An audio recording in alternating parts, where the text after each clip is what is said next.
Hello, sir. I'm usually a fan of your videos, and I was usually a fan of how, such as your recent marijuana video about 6 months ago, used quite frequently cited deductive logic as a reason to basically dismiss something as an absurd opinion. However, I noticed in your criticism in this video, you actually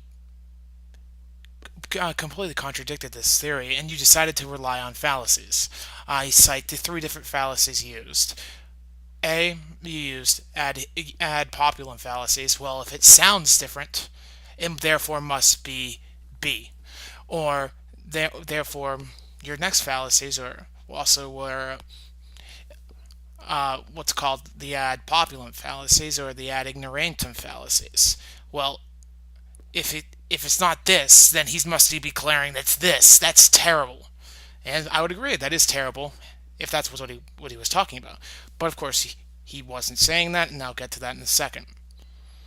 And third, of course, the conclusion crazy is in itself a nonsensical term, which of course was used as an ad hominem fallacy instead of actually attacking the argument being made, you just said it was crazy.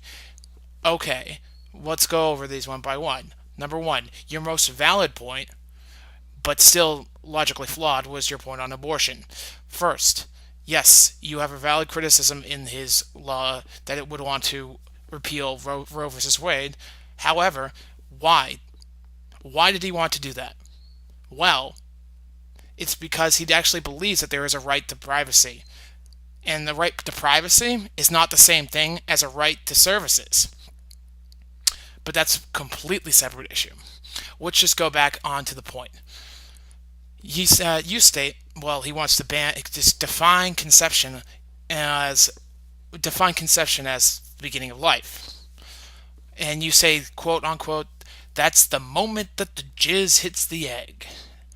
That is erroneous, actually, if the definition is actually the formation of a viable zygote as a result of the sperm and the egg being mixed together or hitting them each other. But that process takes about 2 weeks. It's not instant. And so that's actually a fallacy you're using that's commonly used to dismiss the conception argument. But that could be a good argument if you still think, well, 2 weeks, that's ridiculous still. Fine, that's a different argument. But explain why, how you could arrive to the conclusion that, well, because he believes that the conception is this beginning of life, well, he must be just a really ignorant, just religious zealot. It's actually quite the contrary. If you actually looked why he believes that, you would actually go, oh, maybe that makes sense. And that was a really uncalled for comment. It actually had to do with a premature baby and a late term abortion. Both babies were crying at birth, except he witnessed one being thrown in the trash can and one being saved. And he said it was the utter contradiction in logic that made him inspired to actually go and protect life. Now, you can disagree where it actually begins, but he doesn't want to actually see another baby die in front of his eyes. So as a reasonable person going through something a little bit traumatic like that as a doctor, you could understand how he would reach that conclusion. Okay, so that's far from, wow, this asinine, arrogant position. Next, let's go into quote unquote this. Next, the crazy economic views. It's interesting that you're calling them crazy because they were derived directly from a logician. Frederick Hayek is who he is citing, as well as Ludwig von Mises and to a lesser degree Murray Rothbard. These are economists that are not traditional economists because they use logic. They use deductive reasoning to come up with their conclusions. Now, let's go to the gold standard because that's the first quote unquote crazy economic view. Now you declare that your main criticism on it is he must be contradicting himself. There, you're kind of relying on logic, but then you use a fallacy because therefore you're saying that his criticism of the dollar is that it's based on a perception of the value. Well, here's the thing. He would have no problem with it, with the paper dollar, if There was only a finite amount of paper. You just said it yourself. There's only a finite amount of gold. However, paper can be printed. So, is that exactly a good idea? Well, logically, maybe, right? I mean, you can print more money. Like, why would we want just a little bit of gold? You can print it. That seems like it could be advantageous. Well, that's wrong. That's exactly what caused the housing bubble in 2002. But I'm not going to even begin to go into that. Let's just look at what the facts are. Gold was actually, we had the gold standard, guess until when? 1972. We had it for 285 years. It was never a problem. The only time we actually began to even have the quote unquote inflation was until a Federal Reserve became into existence. Now, the reason we went off the gold standard was for one reason: we printed too many dollars to support the gold. So, I believe in 1972, gold was actually $32 an ounce. Now, today, gold is what, $1,500, just around $1,500 an ounce. You can't possibly say that the wages or our standard of living has gone up by that same amount.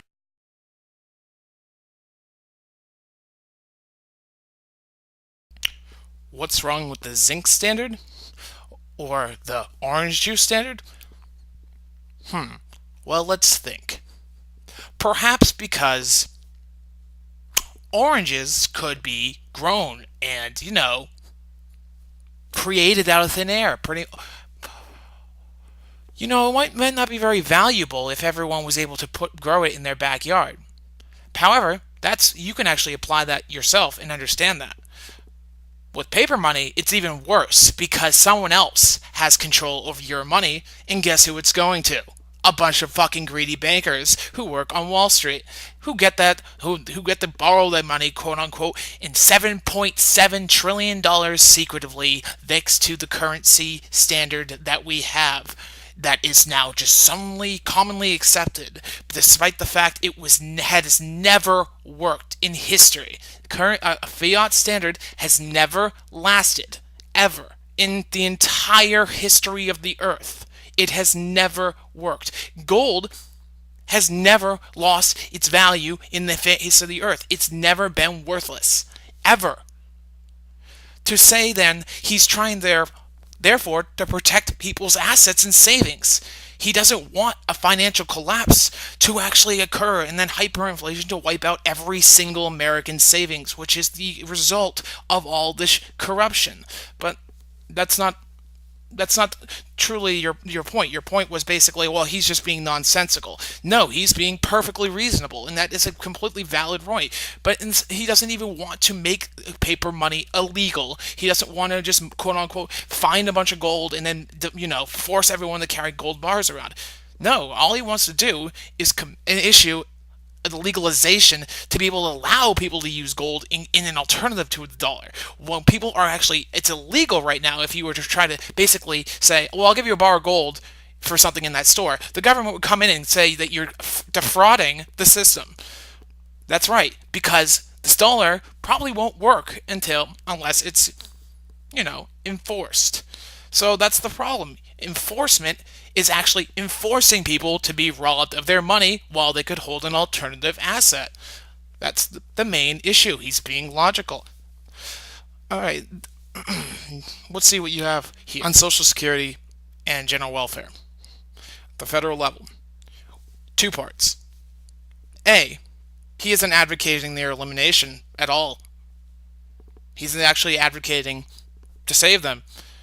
But he's making a principled argument to saying, yes, they are unconstitutional, and your argument, quote unquote, stating Congress shall have the power to lay taxes, duties, imposts, and excises, to pay debts and provide for the common defense and general welfare of the United States.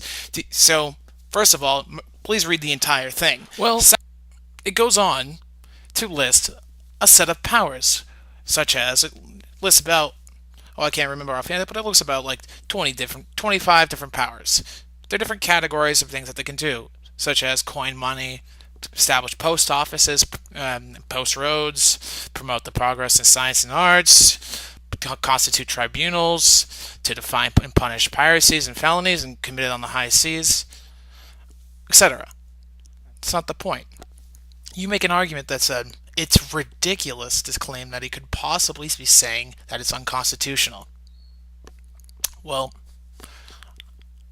seeing that Article 1, Section 8 is explicitly also mentioned in the 9th and 10th Amendments, where it says anything explicitly not authorized by the Article 1, Section 8 is inherently reserved to the power of the states in the people thereof.